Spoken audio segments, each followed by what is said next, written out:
Hello everyone. Today we're going to work on our research process, especially gathering sources. Before we do that, I want you to go ahead and open a new folder. You're going to create your folder by going into your Google Drive and pressing the new button and selecting folder. You're going to name your folder English Research Paper and click Create. Then you're going to open that folder and add a new document from Google Docs. When that document opens up, you let it open up completely.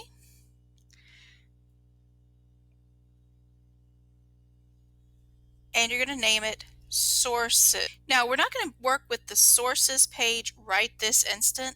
Instead, we're going to be coming back to it. But I wanted to go ahead and have this ready so when it is time to work on it, you'll have it ready and available. So now we're going to go to our Google tab and we're going to type in Louisiana Library Connection Databases. And you're going to click on the first link that comes up. You'll notice I've been there enough times that it's already turned purple. And you're going to open that link. Now, this link has several sources that have been compiled by the Louisiana State Library, but we're going to focus in on one particular reference source.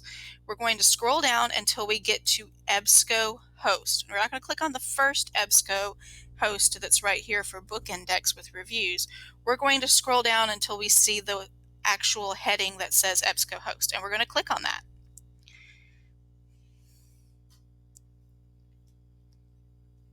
Now, the next thing you're going to do is you're going to scroll down until, in the new window, until you see Academic Search Complete, and you're going to click on those words as well. And this brings us to our search screen. Looks a lot like the Google search screen, except it has EBSCOHost at the top. But what you're going to be doing is you're going to be looking for sources that will help you write your paper, as well as be sources for your annotated bibliography.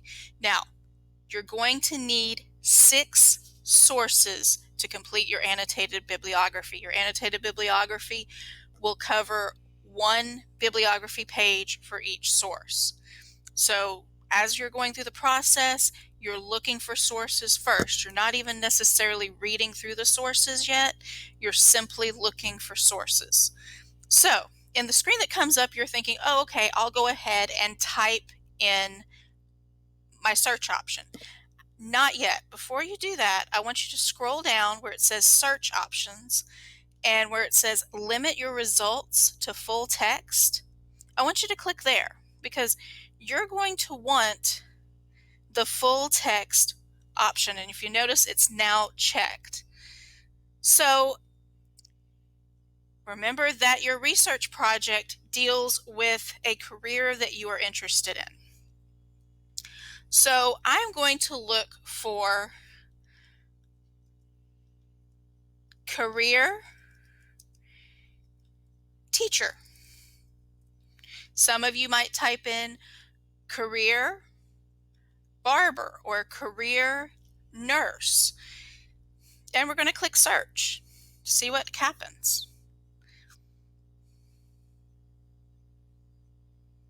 So we have our result list come up. All of them are full text articles.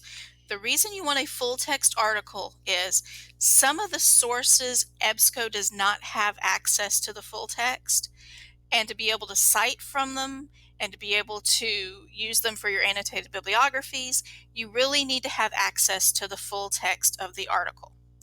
Now, for our purposes, we really want to focus in on where it says PDF full text.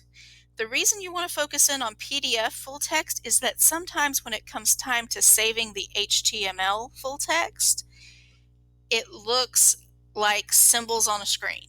So as much as possible, you want to focus in on the PDF full text. So I see an article that looks very interesting. If you look at the article number 3, it says Slipping Through the Cracks, Teachers Who Miss Out on Early Career Support. And again, the most obvious choice would be to click the title. But I want you to go down here where it says PDF full text, and I want you to, what would be the equivalent of right-clicking on your mouse pad or your trackpad, and I want you to go to Open Link in New Tab. The reason I want you to do that is so that this search screen remains open, so when it comes time to find another article, you can simply go through that process again. So we're going to go over to this tab, and I see we have the abstract, which if it were not a full text article, you would merely have the abstract, which is basically a summary. Then you have the introduction, and it is a very in-depth article, and I don't really want to take the time to read it right now. There will be time to read, research, take notes, but for now I am simply gathering sources. So what I'm going to do is I'm going to kind of run my mouse over the screen, and if you notice, it has this darker bar at the top when I do that, and I have the annotate, the rotate clockwise. I don't want to do that at all. And then I have the download button. And again, I'm going to do that equivalent to the right click. Remember, that's having 2 fingers on your mouse trackpad. I'm going to select the download option, and I'm going to go to Save As.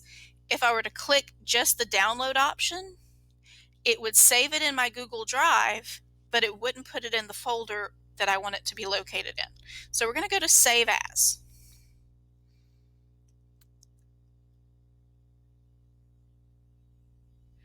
And we're going to go to My Drive.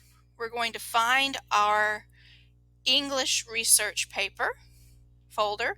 So we'll be able to save it in that English research paper folder. And in most cases, the full title will be down here.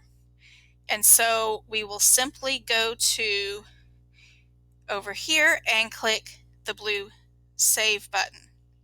So that is saved in your Google Drive. It is accessible on your phone in the Google Drive app, on your Chromebook. You can research at any point in time now.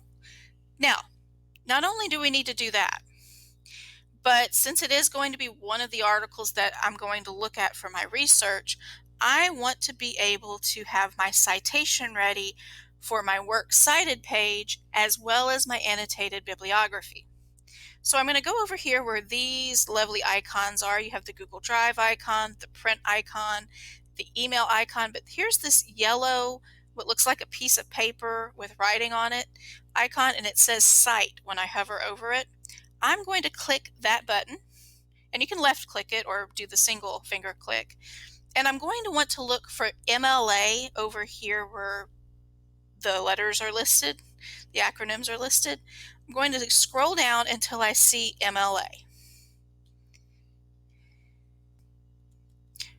Basically, what I'm going to do to make it easy for me is I'm going to click, and then I'm going to scroll down until I see MLA. And over here you have MLA, then you have the words Works Cited, and you have right below that the correct citation format for the MLA handbook. And that's what we use in all of the high school classes.